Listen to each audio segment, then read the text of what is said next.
കൂട്ടുകാരെ എല്ലാവർക്കും എൻ്റെ പുതിയ വീഡിയോയിലേക്ക് സ്വാഗതം. എനിക്കിന്നൊരു ചൂര മീനാണ് കിട്ടിയിരിക്കുന്നത്. അപ്പോൾ ഇതുകൊണ്ടൊരു ചൂരക്കറി വയ്ക്കാൻ ഞാൻ തീരുമാനിച്ചു. അപ്പോൾ നമുക്ക് വീഡിയോയിലോട്ട് പോകാം. അപ്പോൾ ഞാൻ ആദ്യം ഈ മീനെ നല്ലവണ്ണം ഒന്ന് കഴുകി വൃത്തിയാക്കി അറുത്ത് എടുക്കാൻ വേണ്ടി പോകുന്നു.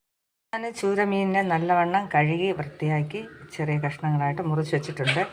ഇത് വന്നിട്ട് അതിൻ്റെ പരുവാണ്, അത് കളയാൻ പാടില്ല. അത് നല്ല കഴിക്കാൻ നന്നായിരിക്കും. ഞാൻ ഇതിലോട്ട് തക്കാളിക്കപ്പഴവും പച്ചമുളകും കൂടെ കീറി അരിഞ്ഞിട്ടിട്ടുണ്ട്. ഞാൻ ചൂരമീൻ കഴുകി റെഡിയാക്കി വെച്ചിട്ടുണ്ട്. ഇനി ഞാൻ അരപ്പ് ചേർക്കാൻ വേണ്ടി പോവുകയാണ്. അപ്പോൾ അതിലേക്ക് വേണ്ടി ഞാൻ ആദ്യം വറുത്താണ് എല്ലാം എടുക്കുന്നത്. കുറച്ച് തേങ്ങ, ചില ആൾക്കാർ തേങ്ങ അരയ്ക്കത്തില്ല, പക്ഷേ ഇത് തേങ്ങ അരച്ച് വയ്ക്കുന്നത് പ്രത്യേക ടേസ്റ്റാണ്. ശകലം വറുത്ത് എടുക്കുമ്പോഴത്തേക്ക് കൂടെ തന്നെ ഞാൻ ഉള്ളി വെളുത്തുള്ളി രണ്ടും കൂടെ ഇട്ടിട്ടുണ്ട്. നന്നായിട്ട് മൊരിയണ്ട, ലൈറ്റായിട്ടൊന്ന് ചുമന്ന് വരുമ്പോൾ മല്ലിപ്പൊടി, ആവശ്യത്തിന് മല്ലിപ്പൊടി, മുളക് പൊടി,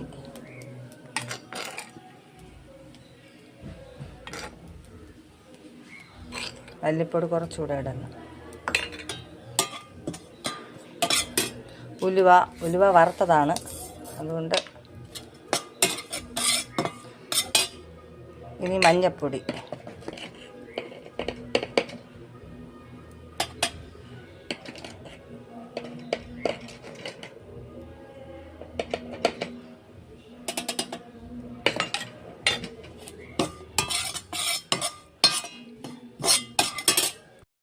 സാധാരണ ഏത് മീൻ വെച്ചിരുന്നാലും വറുത്തരച്ച് ഉണ്ടാക്കുന്ന കറി ഒരു പ്രത്യേക ടേസ്റ്റാണ്. അതുകൊണ്ട് ഞാൻ ഏകദേശമുള്ള എല്ലാ മീനുകളും വറുത്താണ് അരയ്ക്കുന്നത്. കരിവേപ്പില കൂടെ വറുത്ത് വെച്ചിട്ടുണ്ട്. ഇനി അല്പം തണുത്തതിന് ശേഷം നന്നായിട്ട് മിക്സിയിലിട്ട് അരച്ച് എടുക്കണം.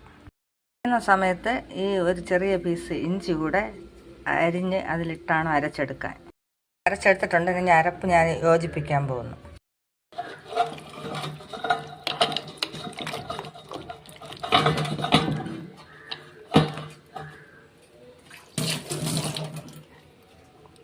അപ്പോൾ ഇനി ഇതിലോട്ട് പാകത്തിന് ഉപ്പ് ചേർക്കാൻ പോകുന്നു.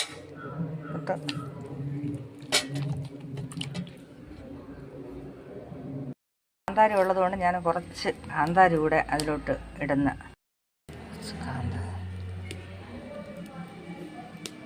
ഞാനിതിൽ ചേർക്കാൻ പോകുന്നത് ആവശ്യത്തിന് കുടംപുളി.